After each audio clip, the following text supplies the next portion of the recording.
තමන්ගේ සන්නාම පාවිච්චි නොකර හෙට ඉඳන් Google අතහැරලා හෙට ඉඳන් Gmail අතහැරලා හෙට ඉඳන් Pepsi අතහැරලා හෙට ඉඳන් Coca-Cola අතහැරලා එක්සත් ජනපද වෙළඳ නාම සන්නාම තියෙන භාණ්ඩ පරිභෝජනයෙන් වැළකීලා එක්සත් ජනපදයට පෙන්නමු කොටියට උනත් පෙන්නමු අපේ වෙළඳ පොළ පුංචි උනත් මහත්යෝ අපි ඉන්නේ එකට ඒ හින්දායි මේ අපි උඹලට බලපෑම ගේන්න කියලා පෙන්නමු. I think අමු ගවය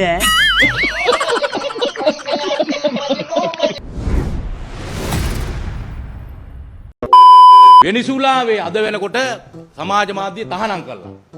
ඊයේ මම දැක්කා ට්‍රම්ප් ජනාධිපතිතුමා සකබනේ දෙයිතිකාර මහත්තයා. මාත් සකබඩකින් අහලා බේරිලා මම කියන්නම් කිව්වා ඒ ළමයින්ට මේ වෙනිසුලාවට ඒක ලබා දෙනවද නැද්ද කියන එක. ඕකේ. ඒතකොට ට්‍රම්ප් ජනාධිපතිතුමාත් අපිට හම්බ වෙන්න ක්‍රමයක් තියෙනවා. සකබ මහත්තයා හම්බ වෙන්නත් පුළුවන්. හැබැයි මතක තියාගන්න ඔය 100ට කීයක් තිබ්බේ ඇමරිකාවෙන් ගැහුවේ මේ බද්දක් 100ට කීයක්ද ගැහුවේ? ඔව් දැන් කීවත් 30ටද කොහෙද අඩු කරානේ?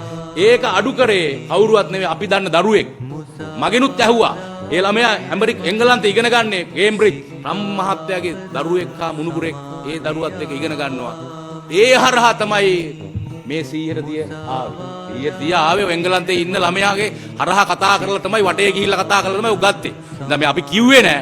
දැන් කියනවා. ඒ හින්දා රම් ජනාධිපතිතුමා හම්බ වෙන්නත් ඒ දරුවාට කියලා අකබ හම්බ වෙන්නත් කතා කරලා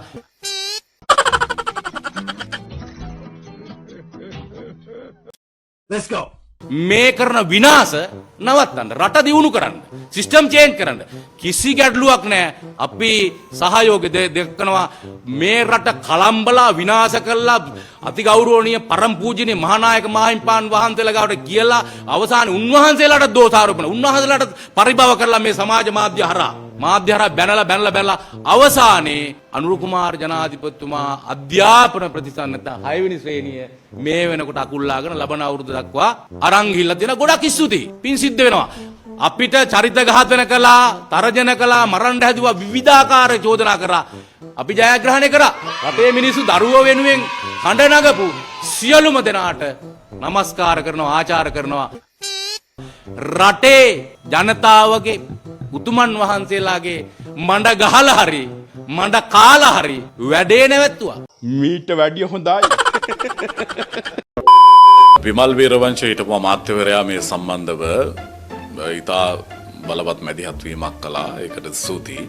නමුත් ඊට පෙර සිටම අපි මේ අධ්‍යාපන ප්‍රතිසංස්කරණයට අදාළව අපේ මත ඉදිරිපත් කළා. අපි පාර්ලිමේන්තුව ඇතුළේදී මේ පිළිබඳව කතා කළා. ඒ වගේම අපි මතුගම නගරයේදී නිදහස් අධ්‍යාපනයේ පියාගේ පිළිරු අභියස දැවැන්ත උද්ඝෝෂණ ව්‍යාපාරයක් ක්‍රියාත්මක කිරීම තුලත් ඒ සඳහා අපගේ මත ඉදිරිපත් කරන්න අවස්ථාවක් නිර්මාණය කරගත්තා.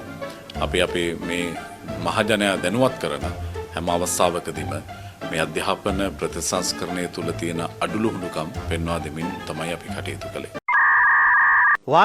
වලත්තයට ප්‍රියයි. වලත්තයට තමයි වලත්තය එකතු වෙන්නේ. වලත්තයෝ ටික එකට ඉන්න. වලත්තයට ප්‍රියයි. වලත්තයට තමයි වලත්තය එකතු වෙන්නේ. වලත්තයෝ ටික එකට ඉන්න. අද වැඩන මේ මෙයාලා කරන්නේ මඩ ගහන එක. එහෙම කරන්න දෙන්න බෑ. අද මෙයාලගේ ප්‍රධානම ටාගට් එක බඩපත් වෙන්නේ මේ රටේ බුද්ධ ශාසනය. ඒගොල්ලොන්ට අද මේ ශාසනික මෙහෙවරක් කරන ස්වාමින් වහන්සේලාට දැඩි ලෙස ඉලක්කල ප්‍රහාර කළා මෙයාලගේ අනුගාමිකයෝ සහ මෙයාලගේ කැබිනට් ඇමතිවරු. ඒ නිසා පැහැදිලි ලෙසම ලාල්කාන්ත ඇමතිවරයා ඒ කරන ලද ප්‍රකාශය වහා මිල්ලාස්කරණය වෙන සමාව වචනය කරන තමන් නියෝජනය කරන්නේ සෙන්කරගල පුරව දේශපාලන නායකත්වය. එතන ඉඳගෙන තමයි මිහිඳු මහරහතන් වහන්සේ බුද්ධ ආගම ගෙනාවු ඒ ඓතිහාසික මිහින්තලයට කරපු අපහාසය. ඒ නිසා අපි ආණ්ඩුවේ මහත්වරුන්ට කියනවා ඔයාලගේ මඩ බලකාය නිහඬ කරන ලොකු අරගලයක් අපි ආරම්භ කරනවා. මතක තියාගන්න කොයි අප්පාමි සූදා විදේශයේ පිටරට ඉඳගෙන මඩ ගන්න අප්පාමිලා බල දැනගනියොත් ඔබේ අම්මා තාත්තා ඉන්න ලංකාවේ. අම්මා තාත්තා කාට ගිහලා කියන්නේ මේ වගේ කාලකන්ණියෙක් ජාතක කරපේකේ වන්දිය බලගමල්ල ඇත්තල කියන. ඒකත් අපි දැනගනියව. අපි ඔක්කොම බය වුණා දැන්. ඔන්න අපි බය වුණා.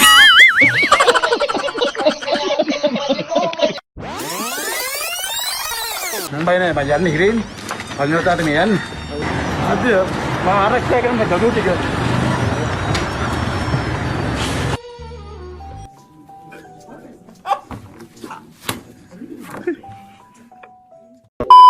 අපිට කියන්න තියෙන්නේ අද සමුගන්නවා අපි ආණ්ඩුවෙන් ඉල්ලා සිටිනවා මේ මාධ්‍යකරුවාට අවසන් බොහොමන් දක්වන්න රජයේ නියෝජනයක් මේ වනතුරු නොපැමිණි සම්බන්ධව අපි කනගාටු වෙනවා. ඔව්. ඒක කවදාද? ඒගොල්ල විසින්ම නිර්මාණය කරගත්ත අවුල ලිහා ගන්න බැරුව අන්තිමට ඒක අවුරුද්දකට කල් දාන්න සිද්ධ වුණා. දැන් ඒක කල් දාන උනාට පස්සේ දැන් ඒගොල්ලෝ උත්සාහ කරනවා මේ විපක්ෂයට චෝදනා කරන්න මේ විපක්ෂයේ හින්දා තමයි මේක ක්‍රියාත්මක කරන්න බැරි වුණේ කියලා. විපක්ෂයේ හින්දා නෙමෙයි තමන්ගේ තිබෙන නොහැකියාව උඩ තමයි මේ ශේමාලා ප්‍රතිසංස්කරණ කරන්න ඒගොල්ලන්ට නොහැකි වුණේ. කිසිම ආණ්ඩුවක් මේ ප්‍රතිසංස්කරණ කරනකොට ගුරුවරුන්ට ලබා දෙන අත්පොත් මාස 3කට හදලා නැහැ. මේක පළවෙනි වතාවට මාස 3කට මේ අත්පොත් හදලා දීලා තියෙන්නේ. ගුරුවරු පුහුණු කරලා තියෙනෙත් මාස 3කට. ඉතින් කොහොමද අවුරුද්දකට ක්‍රියාත්මක කරන්නේ? නවත්තන්න තමයි ඕනේ. කරයි. ඇත්තටම අර ගඟක ගහගෙන යන කෙනාට පිදුරු ගහක් ගහක් වන්නාseම විපක්ෂය බලා ඉන්නේ තාම සුළු සිදුවීමක් මහා පරිවර්තනයක් බවට පත් කරගන්න. හැබැයි රටේ ජනතාව මේ එක කාර්යයකින් දෙකකින් නෙවෙයි තීන්දුව తీරන ගන්නේ සමස්තයක් වශයෙන් කිරා මැන බලලා තීන්දුව ගන්න තත්ත්වයකට දැන් රටේ ජනතාව පරිවර්තන වෙලා තියෙනවා. ඒ නිසා විපක්ෂය ඒ පිදුරු ගහේ එල්ලෙන්න ගියාට ඒකට ජනතාව සූදානමක් නැහැ. මේ ආණ්ඩුව ජනතාවාදීව විශාල සහන ප්‍රමාණයක් පඩි වැඩි කරලා පේෂන් එක වැඩි කරලා පහසුකම් ටික දීලා හදාගෙන යනවා. ජනතාවට විශාල වශයෙන් සහන ලැබිලා තියෙනවා.